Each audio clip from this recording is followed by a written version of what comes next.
스승님 법문을 듣던 중 미워하는 마음을 풀지 않고 꽁하고 있으면 일이 안 풀린다 하시는 말씀을 듣고 예전에 돈 문제로 조카한테 가슴을 후벼 파는 괴로움과 고통의 문자를 받고 인연을 끊었습니다.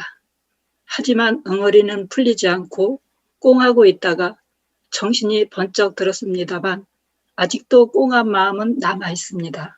어떻게 해야 저의 꽁한 마음을 풀 수 있는지 스승님의 가르침을 청합니다.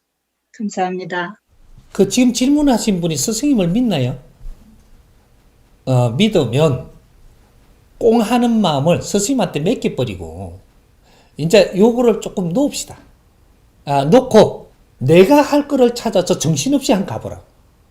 내가 할 일, 내가 공부할 일, 내가 주위에 또 재밌는 일 찾아갖고 정신없이 가자.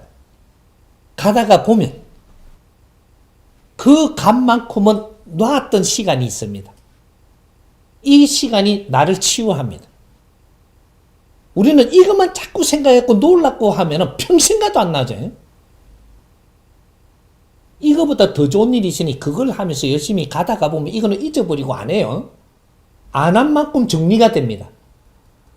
근데 간 만큼 또 내가 성장을 해갖고 있는 길이라면 성장을 해보니 이게 왜 그랬다는 거 이해가 가고 이해가 가니까 꽁할 필요도 없어지고 이렇게 해서 풀려버린단 말이죠.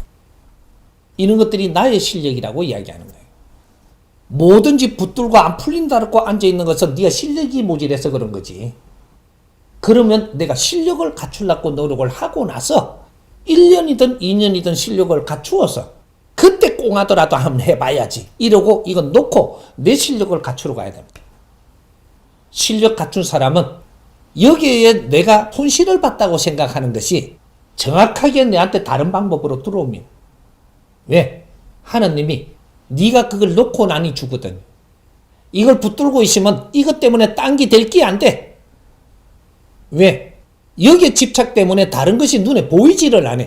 보여도 껍데기만 보이고 내가 할 일을 내가 붙들지를 못한다. 이걸 공부를 하면서 재밌게 막 하다가 보면 이거 놀랍고 놓는 게 아니고 잊어먹은 거라. 그쪽은 생각할 시간이 없어. 스승님을 믿는 게 맞고 지금 이 공부가 너무 좋으면 이 공부에 미쳐 돌아 한번 가보자. 그렇게 해서 1, 2년 가다가 보니까 내 질량이 어떻게 변함에 따라서 이거는 해결이 되는 거지 놓고 안 놓고가 아니더라는 걸 알게 됩니다.